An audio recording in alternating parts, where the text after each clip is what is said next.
Hey everyone, this is Derrick Broze with the Conscious Resistance Network, and today we are going to continue our ongoing conversation about water fluoridation and particularly the Fluoride Action Network lawsuit against the Environmental Protection Agency. I'm here with the lead attorney in that lawsuit, Michael Connett. How are you doing today, Michael? I'm doing well. Thanks, Derrick, and thanks for having me on. Yeah, it seems like this is a perfect time for an update. For those who've been following, you guys know I went to San Francisco back in February and was there for the duration of the second phase of the lawsuit and was able to interview Michael as well as Dr. Howard Hu, Dr. Bruce Lamphere, and Dr. Philippe Grandjean about their work on this situation and on the harms of fluoride as it relates to neurodevelopment. And now here we are, Michael, in October, and we actually have a ruling which seemed like it might not ever come. Tell everybody, let's just start right there. What did the ruling say, and where do you think things go from here? Yes, well, it was a fantastic decision by the court, very detailed, very thorough, 80 pages. The court determined that adding fluoride chemicals to drinking water poses an unreasonable risk to human health in the form of reduced IQ in children. So it was a 7-year process. The judge heard a great amount of evidence and expert testimony and reached the conclusion, as we argued in the case, the judge agreed that fluoridation does pose an unreasonable risk to human health. And based on that finding, the court has ordered EPA to begin a rulemaking proceeding to address and eliminate this risk. And I think if I was reading correctly on the press release that came out from Fluoride Action Network, that as part of that rulemaking process, it is possible, and you mentioned this to me back in February when I was asking you, well, what comes next if you do win? It is possible still that the EPA could drag on this rulemaking process for months, years, if they choose, in addition to potentially appealing the ruling. Is that correct? That's right. And EPA has demonstrated for a very long time that it is perfectly willing to drag its feet as long as possible to do anything meaningful to protect the public from fluoride.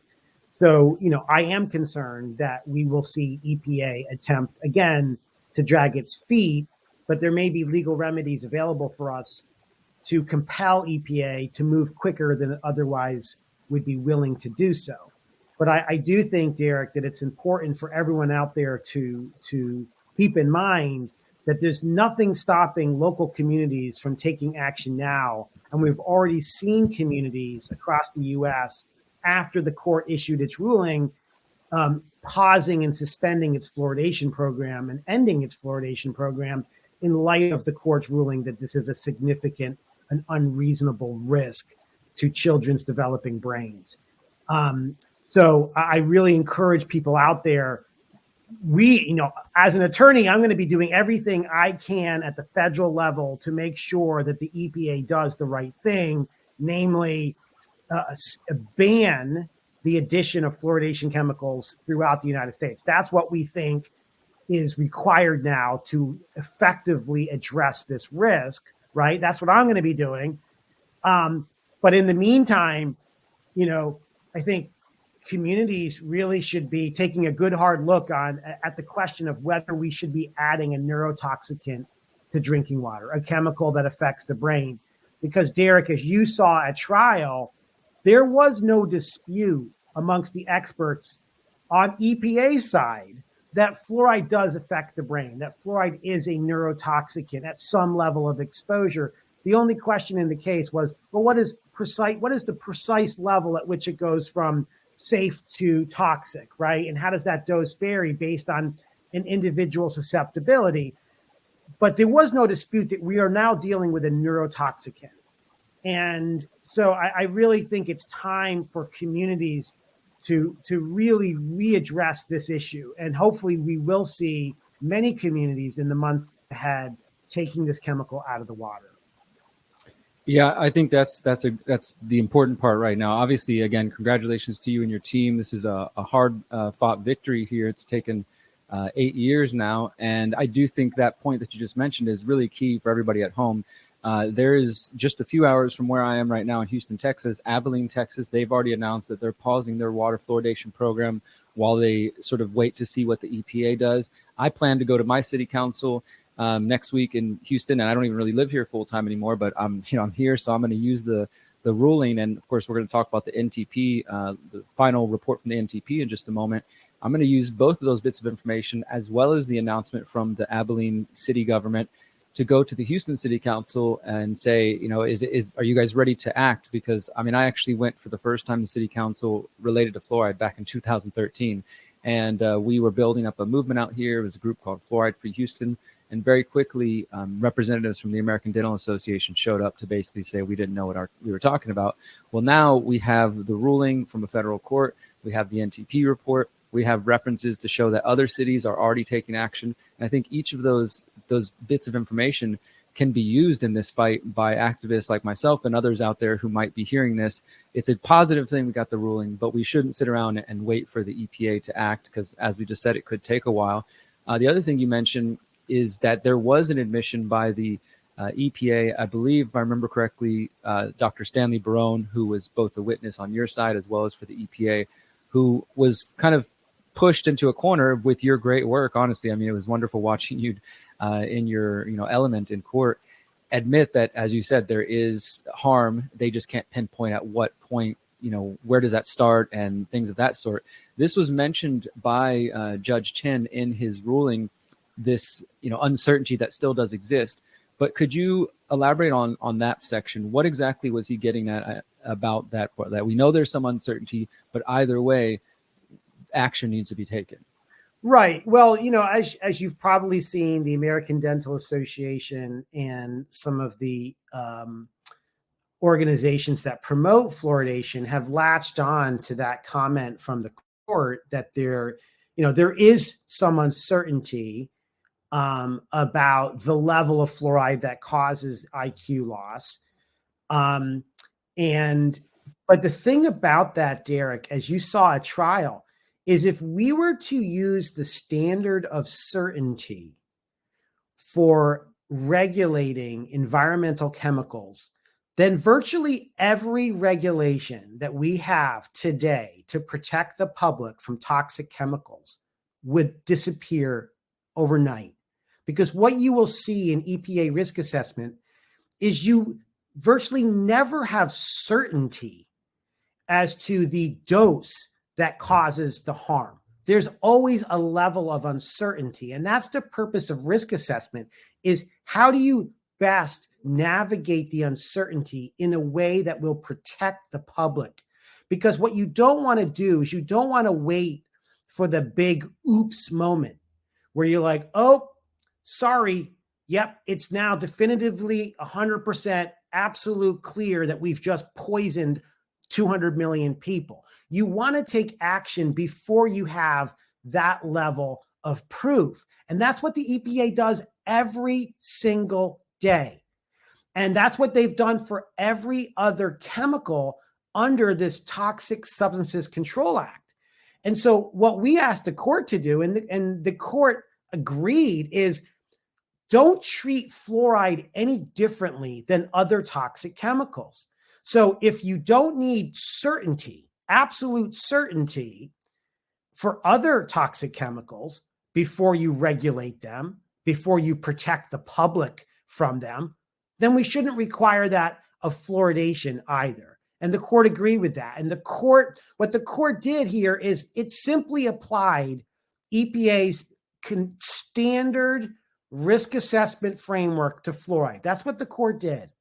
And when you do that, Derrick, when you apply EPA's risk assessment principles and procedures to fluoride, it becomes very obvious very quickly that we are dealing with a very risky program, that the doses of fluoride that people are getting from the water are far exceed the levels that we should be comfortable with if we are interested in protecting people from harmful toxic effects.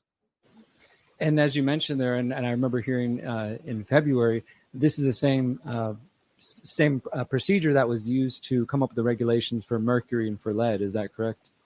Yeah, it's the standard approach that EPA takes. I mean, EPA never requires certainty of harm at the regulatory level. You don't require that. But what you do, and not to get too wonky here, but what EPA typically does, and in fact always does, is you try to find out the level of exposure at which you are consistently observing the adverse toxic effect. That's called the hazard level. Okay. Now the hazard level is not a safe level. So you're not content just to take the acceptable level and just make it a hair below the observed hazard level, because that's bound to cause lots of problems, right? So you need to have a buffer between the level that you are consistently observing harm, the hazard level, and the level that humans are being exposed to. That's called a margin of safety, or EPA sometimes calls it the margin of exposure. You need a margin.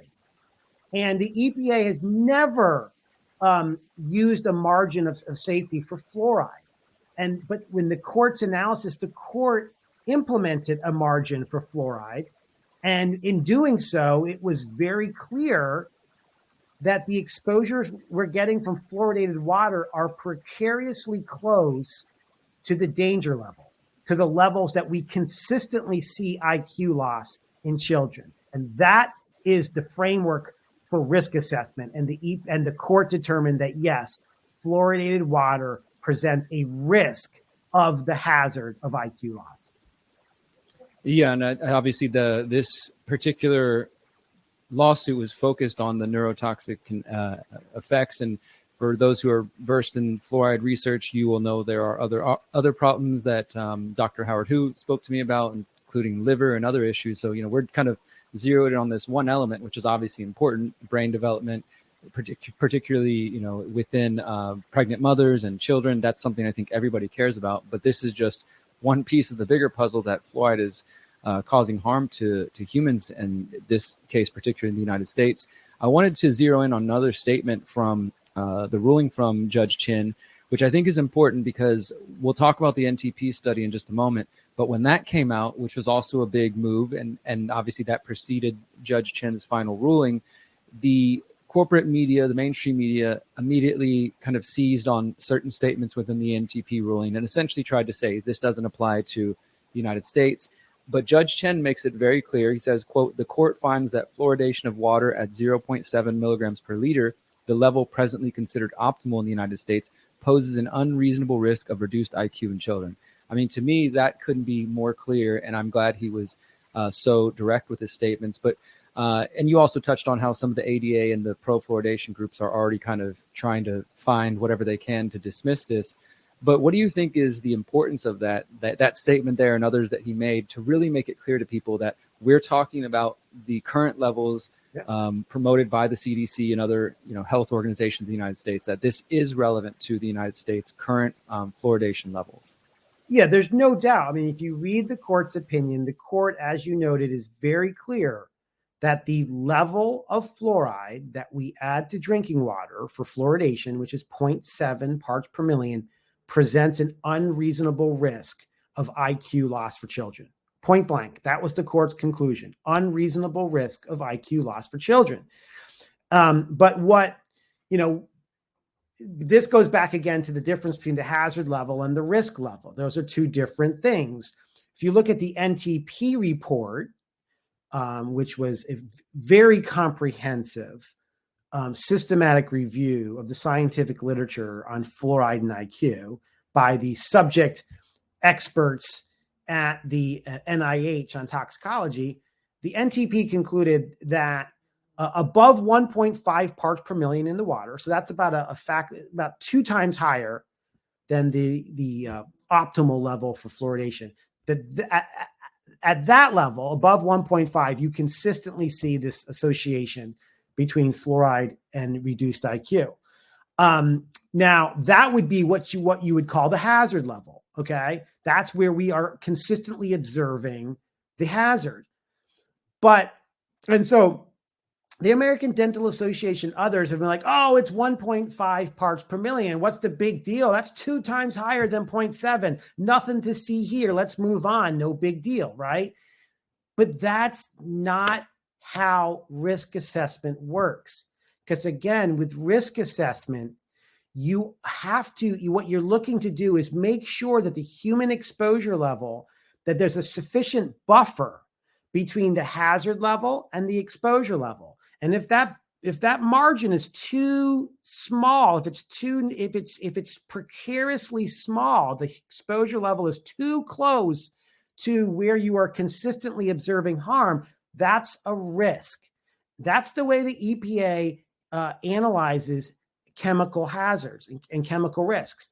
And what the ADA wants to do is the ADA wants to eliminate risk assessment when it comes to fluoride. It wants to create a double standard. Let's treat fluoride differently than we treat all other chemicals, right? Let's require absolute proof of harm at the human exposure level before we take any action. That's what the ADA wants to do, but that is not how EPA does it. And again, if we were to take the ADA's approach, okay, then you would need to eliminate virtually every single regulation that is currently protecting Americans from the harmful effects of chemicals, because that's the way EPA does. That's the way EPA regulates chemicals. Okay. It doesn't require certainty of harm at the human exposure level. And, when we think about the ADA, Derrick, this is an organization that has for over 170 years, dating back to the middle of the 19th century, has promoted the addition of mercury into people's mouths through, quote, silver fillings. Mercury, which is a very neurotoxic chemical, something that you do not want to be exposed to. And for over 170 years, the ADA has been promoting the use of mercury in silver fillings, which we know is released into the mouth, that gets into the bloodstream, right? So the ADA has very little credibility when it comes to the toxic consequences of the materials used in dentistry. ADA's job has always been promote, but not to take a objective, neutral look at the toxicity of the chemicals and products it promotes. Yeah. And, that's a great point, Michael. I wasn't even aware of that there's still, that they've promoted mercury for that long. And I'm hoping that this ruling, and as the information gets out and as more people become aware of this, because as you know, you did a great job getting to this point. We got the NTP report, but if the media doesn't really report on it, then the vast majority of people have no idea this is even a thing. And they will, they're still buying fluoride toothpaste. They're still getting dental fluoride treatments and things of that sort. But I would hope that in the end, that the credibility of the American Dental Association and the various other pro-fluoridation groups, which are still out there adamantly promoting it, is just completely lost and completely destroyed at this point, because they don't, it's not a credibility they deserve. And it's continued to lead Americans just completely astray, and more than astray, towards harm. That's just hurting them on a daily basis. And I think that's really a horrible thing to see. So I hope in the end, the ADA will not have the reputation it currently does, because the average person, and I think especially, again, in my experience going to city council, we had dozens of people showing up for weeks. We were meeting with city council members, but the moment that an ADA representative chose to show up and basically said, none of these people are dentists, none of these people are scientists, I'm the one here with the credibility and the credentials, that's basically what happened. They stopped listening to us in favor of, well, the ADA still promotes this, the CDC promotes this. Do you think that's something we might see long-term as far as the credibility of these institutions being weakened? I certainly do. I mean, I think the American Dental Association has violated the trust that the American public placed in it on the issue of fluoride. And I think the Centers for Disease Control and its oral health division has violated the trust that the public placed in it, because the public is not looking to these organizations to be cheerleaders for policies that they like. The public is looking for objective, honest assessment, even if the objective, honest assessment goes against their policy preferences. We're not looking for cheerleaders. We're looking for honest communication. And so, yeah, I think the American Dental Association, the CDC, have violated the trust that people have placed in it. But I think also, Derrick, a broader point that I would make here is that, dentists certainly have an important role to play in advising us on teeth, right? Like, is a certain product good for your teeth, right? That's their specialty, the teeth. But with fluoride, once you swallow the fluoride, once it gets past the teeth and you swallow it and it goes into your body, it goes into your brain, it goes into your thyroid, it goes into your bones, it goes into your kidney, it goes into your pineal gland.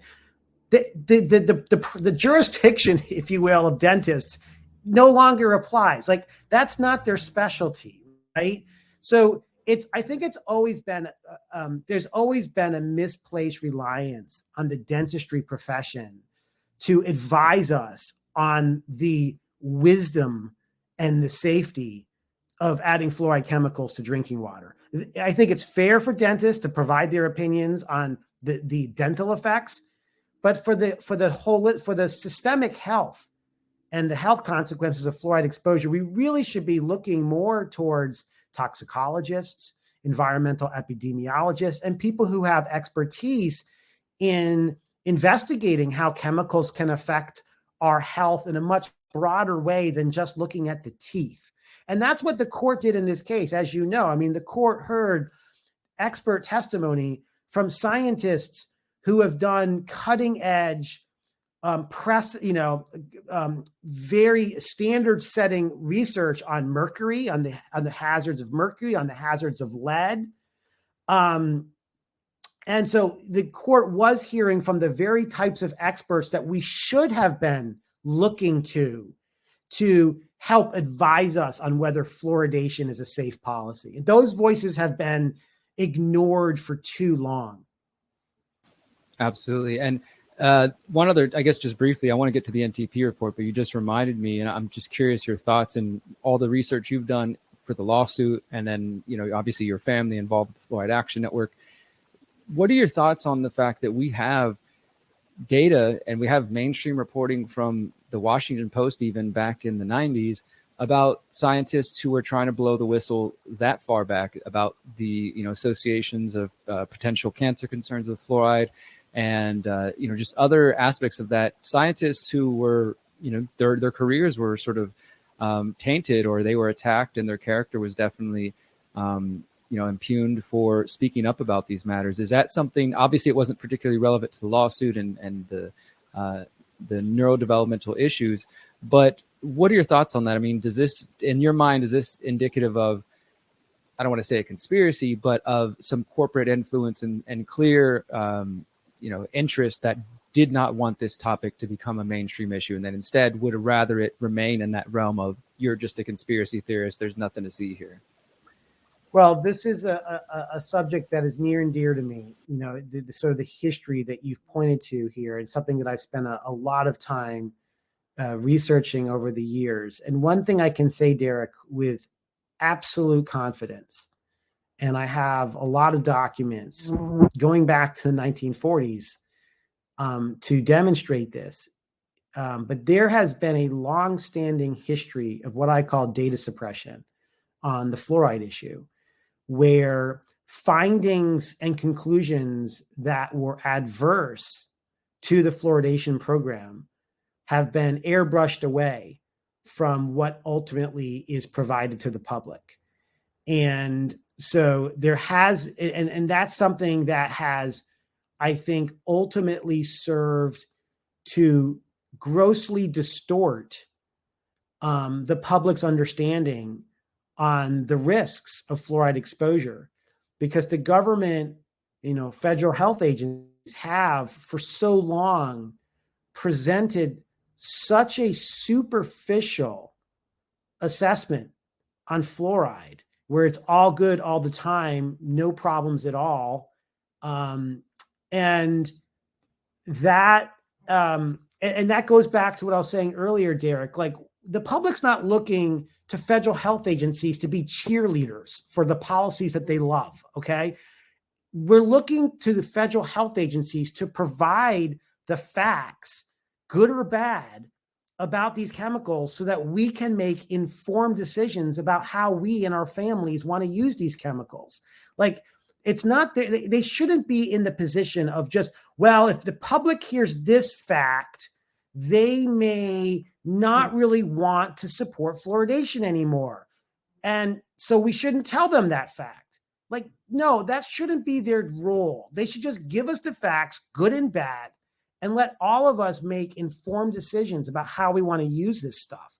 And I can tell you, Derrick, that there is a long-standing history on the fluoride issue where the bad facts on fluoride, the concerns raised by scientists in these agencies, have been censored and suppressed. And that has led to a distorted, superficial understanding on the risks of fluoride exposure. Absolutely. I was sitting here pulling up an article from the Washington Post. I think it was 1996. I mean, you can find some of these older reports that obviously most people have never seen, or they were, 20 plus years ago. So the average person isn't aware of them. And I think that's been, just on like a personal side, one of the most frustrating things, and I'm sure something you've dealt with as well, fighting this battle. But as somebody who's from the activist and journalist front, trying to report on these and trying to spread this information to people, sitting down with the expert witnesses, putting in the time and effort to try to broadcast this information as wide as possible, to be deemed a conspiracy theorist by city council members, by the former mayors, laughed out of the room. And as I mentioned earlier, I feel a sort of a renewed vigor with this fight, though. I mean, it's been so important to me, and to be in the trial in San Francisco was just a really powerful experience. And now that we have the ruling, I feel like it's time to kind of put some more energy into that fight on the local level, because you've done a lot of the groundwork. The judge has made the right ruling. Now we have to see where it goes. But I think it is up to everybody else who cares about this issue to not sit around and wait, but to take this information and take it to their town council, city council, county commissioner's court, whatever you've got, the people who are making the decisions about what's going in your water, to bring this information to them. Because if they're hearing about it at all, they're not necessarily going to be in a rush to broadcast it to the people. Unfortunately, as you said, we have, from the federal, and my experience in Houston, at least down to the local level, vested interests who are cheerleaders for fluoride and who are not really going to want to, I think, potentially open themselves up, not only to criticism, but I guess this is another question. Like, is there a potential for class action lawsuits as a result of this? Like, could people out there try to make some claims and say, well, maybe my child has ADHD or has lost some IQ points because of exposure, and the CDC and my local government and my local health department and the ADA have all been recommending this? Is that a potential, not necessarily related to your case, but could somebody else take that up? And if so, do you think that's what the government's afraid of? Well, that's, I have been thinking through a little bit of that, Derrick, and I think at this point in time, I might just hold off on commenting on the potential legal avenues for relief at this point with respect to water fluoridation.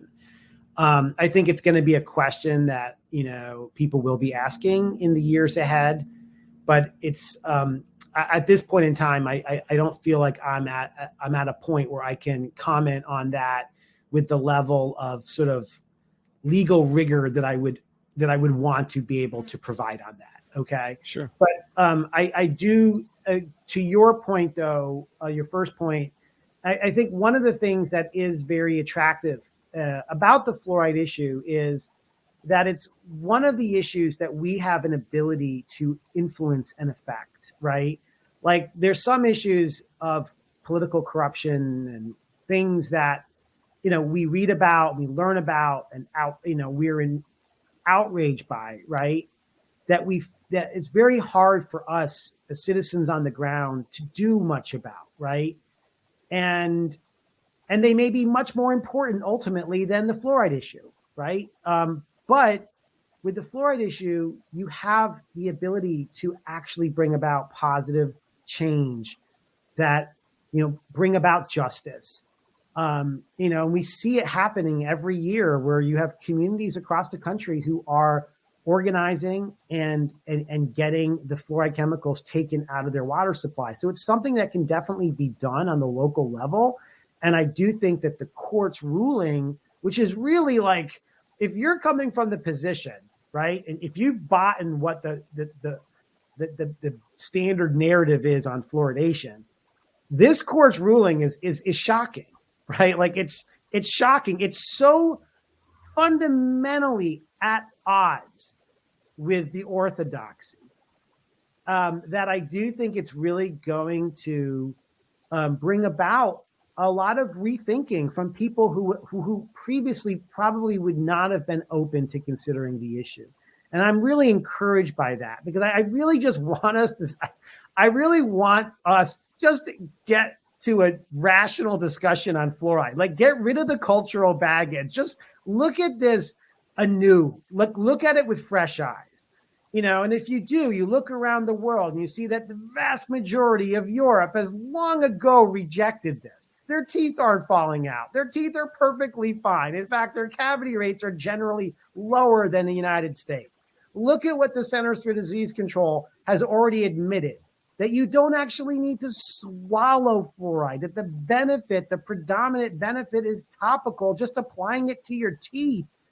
So why are we adding a chemical to the drinking water that you don't actually need to swallow, right? Like, because when you put something in your water, you're swallowing that stuff, not only in your water, but all the foods and beverages made with that water. And what we have here in the United States is we are the most fluoridated nation on earth.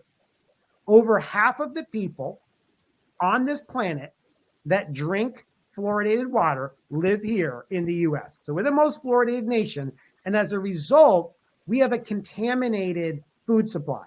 Our processed foods and processed beverages are most of them are contaminated with the fluoridated water that's used to make them.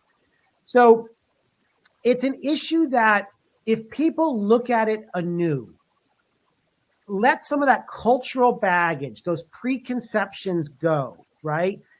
No longer look at this about Dr. Strangelove. So many people, when they hear fluoridation, their first thing is, oh, Dr. Strangelove, oh, our precious bodily fluids. Okay. They look at you like you are, like a moron for even thinking about this issue, right? And I would just ask, for those people, and I get it. I mean, that's what it's not surprising that people would look at it that way, because so much of the information streams that they have that's the message that they get. That's the narrative that they're exposed to. So I get it, but I would just encourage people who have that sort of knee-jerk reaction, just pause for a second. Pause and just look at this issue again, and just, and I think that we really need to do that. We're at a point where we all really should just do that. Take pause. Don't look at this the way you have always looked at this issue.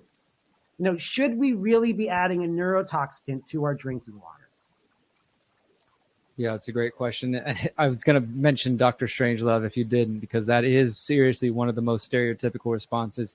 I mean, that goes off into a whole conversation maybe about propaganda and things of that sort. But I definitely think that is a common response that many people have shared with me over the years, especially when I've tried to fight this issue on the local level. So hopefully people can, as you say, revisit the topic with a fresh set of eyes and an open mind and critical thinking.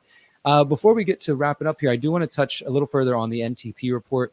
Those who've been following my reporting for the past several years, that this is the National Toxicology Program, the monograph, and that it was long delayed. And it's really, again, thanks to you, Michael, and your team, that we were able to get emails showing that this report was supposed to be ready for release back in May 2022, that the scientists at the NTP said that it was ready for release. And you mentioned the CDC's Oral Health Division earlier. We know that the CDC's Oral Health Division was part of the conversations about this, and other members of the U.S. government, and they were involved in blocking the release of this. We see the mention of Rachel Levine, Richard Tabak, others. That to me is still like an issue that just hasn't been dealt with, and I don't know if we ever will get any sort of accountability for that. I've tried to raise awareness about that, but there, in my mind, there should be a congressional investigation into this. Now we've got a federal ruling on it. There should be somebody looking into why this report was delayed.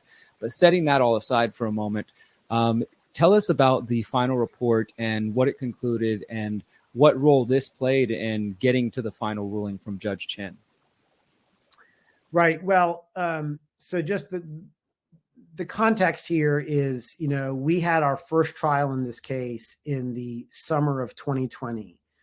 And, I thought our evidence came in very nicely. The court was clearly concerned about what the evidence indicated about fluoridation's effect on IQ. But the court at that time put the case on hold because the court knew that the NTP was working on a systematic review. And, understandably so, the court wanted to be able to consider the NTP's conclusions, whatever they might be. And so the case was put on hold, and we waited and waited for the NTP to finish its report. And then 2 years later, in 2022, I got word from a person with knowledge that the NTP had completed its report. And that the NTP was being blocked from publishing it. And naturally, that was of great concern to me because our lawsuit had been placed on hold to wait for that report to come public. So the fact that the NTP had completed it and were being prevented from publishing it was deeply concerning. And I immediately went to the court, and I think the court was troubled by that as well. And so we ended up through that process obtaining a large number of documents, email communications, at all levels of the HHS, all the way up to the Assistant Secretary of Health, Rachel Levine's office, which really clearly, with little ambiguity, demonstrated that the Assistant Secretary of Health office, the CDC, and the National Institute of Dental and Craniofacial Research, which is a very strong pro-fluoride body at the NIH, that they all work together to prevent the NTP from issuing its report. And it was a very politicized process, and a very troubling one because, the NTP is supposed to be a non-policy based organization. It's supposed to just be about the science, and it's not supposed to be about policy. And yet here you had all these policy driven organizations that had the trump card to keep the NTP from publishing its report. So, but to the NTP's great credit, and I think it's something that I'm certainly impressed with and thankful for, is that the scientists at the NTP didn't just give up and go home, which would have been totally understandable for them to do because they were facing so much blowback from, higher ups at the HHS, but the NTP stuck with it. And, and they, as you noted, they ended up publishing the systematic review this August. And so it's now a published final document, and you can find it right on the NIH website. And it concluded that fluoride is consistently associated with reductions in IQ, and that there's high quality evidence supporting this, and that this association between fluoride and IQ deficits cannot be explained by the kinds of things that you would look to sort of assess whether this association may be a mere artifact of something else, right? The NTP looked to see whether factors like socioeconomics or parental education or exposures to other toxic chemicals, whether those types of factors could explain this consistent association between fluoride and reduced IQ. And the NTP's conclusion is no, those other factors do not appear to be likely explanations for this relationship that we see. And so, the long and short of it is the NTP agreed that fluoride basically reduces IQ. And that's a pretty significant conclusion coming from the federal government. Because, Derrick, when we started fluoridation back in the 1940s, this was supposed to be about one and only one thing, the teeth. The idea that this is a chemical that also impacts the brain was not part of the equation. It was not part of the bargain when people agreed to start this program of fluoridation. So now that we know that fluoride is a neurotoxicant, and when you have a sort of an authoritative body like the NTP saying as much, it's really time, really time for an entire reorientation on fluoride and how we use it. And in my view, it's high time for the U.S. to follow Europe's lead and take fluoride out of the water, but have it available in toothpaste and dental products, so that anyone who wants to use fluoride, it's readily available. It's actually very cheap. Fluoride toothpaste is not expensive. And allow everyone the right to choose to use it. And the benefit of that is twofold. One, the right to choose. And two, you're using it in a much more effective and safer way, because you're putting the fluoride on the teeth, which is the one part of the body that stands to benefit, and then you're spitting it out. So you're keeping it out of the areas of the body that are at risk. So it's the most effective and safest way to use fluoride. And I think that's really where we now need to go. And, if we are to take NTP's conclusions seriously, if we are to take the court's ruling seriously, the writing is on the wall. It's time for us to end this program of fluoridation, mass fluoridation of water, and just go to the topical use with toothpaste and other dental products. It's not rocket science. It shouldn't even be controversial. It should not be controversial. It's such a basic common sense, matter, and if anyone believes in the precautionary principle, don't wait for millions of people to be confirmed poisoned before you take protective action. We really, that's what, we should be approaching fluoride with so much more precaution than we do. We've treated it so flippantly, so cavalierly, so recklessly for so long, all based on misplaced confidence in organizations that violated our trust, organizations that saw their role as propagandists, as cheerleaders, as their goal was to increase the number of people who have fluoride added to their water, increase the number of people who have fluoride added to their water. It was a political objective. And it was never about, hey, this is an important matter that affects health. Let's be rigorous in how we approach the science. Let's be neutral. Let's be objective. That never was the case, Derrick. We've been led by cheerleaders who see their role as propagandizing the public to get their political objective achieved. So I'm hopeful, though, Derrick. I really am at this point. I really think we're seeing a change in the worldview on fluoride. And it's really a matter of, it's not a question of if, in my view, it's just a matter of time when the U.S. finally follows Europe's lead.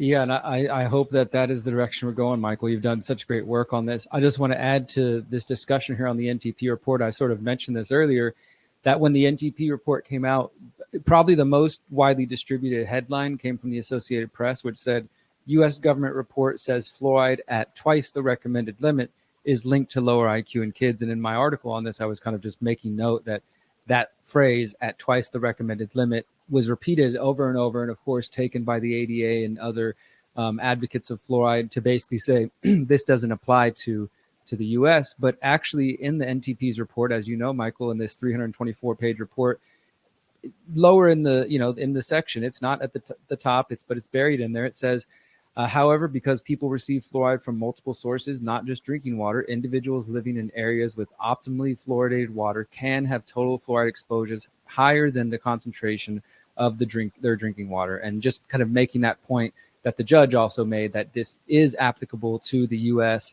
And I think in my mind, it's just another way that the media was sort of forced to admit, okay, the U.S. government agencies making these conclusions, but don't pay too much attention to it because it's at twice the recommended limit. But thankfully, the judge didn't see that study and that conclusion and then kind of go that route. Instead, he exercised, as you said, the precautionary principle here, and really seeing that we have to err on this side of caution, because people are going to be affected well before whatever the definitive limit, the hazard level is. People are going to be impacted well before that. And so I'm really glad to see that both the NTP and Judge Chen went this way. And also, just to your other point, as somebody who has been following closely your work in the lawsuit and in the emails, and then reading through these emails, it was very heartening to see that Dr. Mary Wolf and others in the NTP were actually fighting for their conclusions and were adamant that they weren't going to change different phrases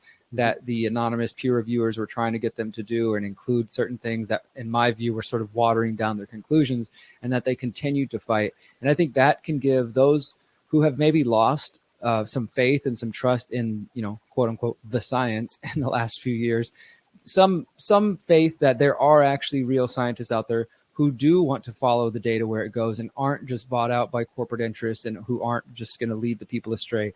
There were good scientists who you probably have never heard of and maybe never will hear of, who were fighting to keep their conclusions alive. And I think that's very important to just acknowledge and thank to them for that work. And Derrick, I just want to follow up on one point you made, because it's very important, and I should have made it earlier, okay? And I would say the judge's analysis was not a precautionary principle-based analysis. It was a risk assessment analysis, okay?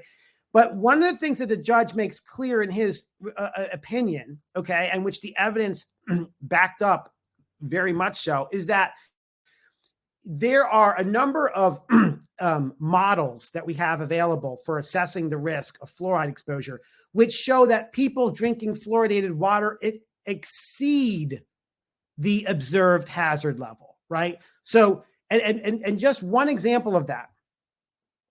At trial, we had data on the urinary fluoride levels in pregnant mothers living in fluoridated areas. And you had the full range, the people with the lowest levels, the people with the highest levels, and whatnot.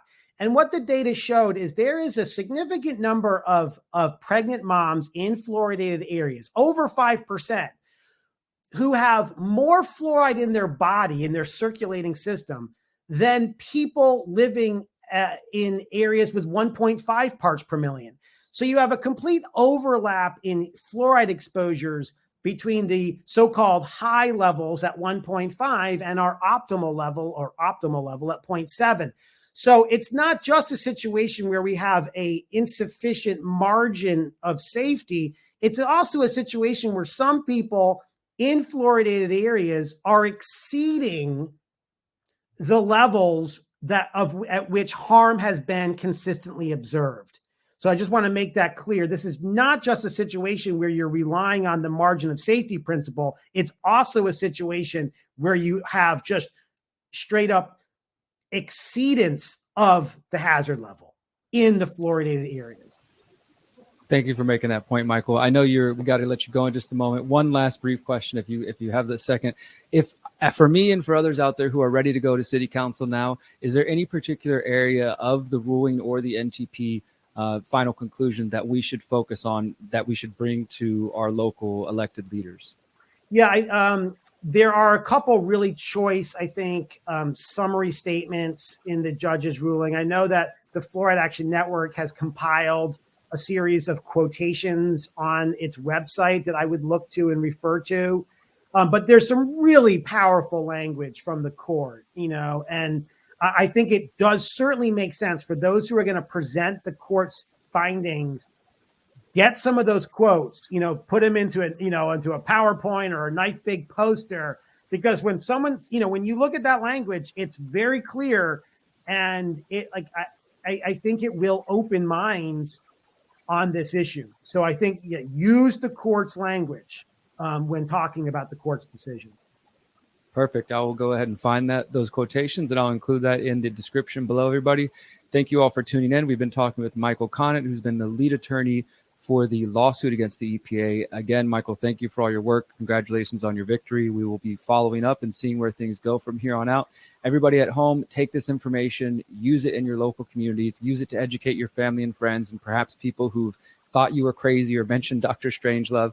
And let's continue the fight to get the poison out of our water, not only for us, but for the young ones who are counting on us to take care of them. And until next time, remember, you are powerful, you are beautiful, and you are free. Peace.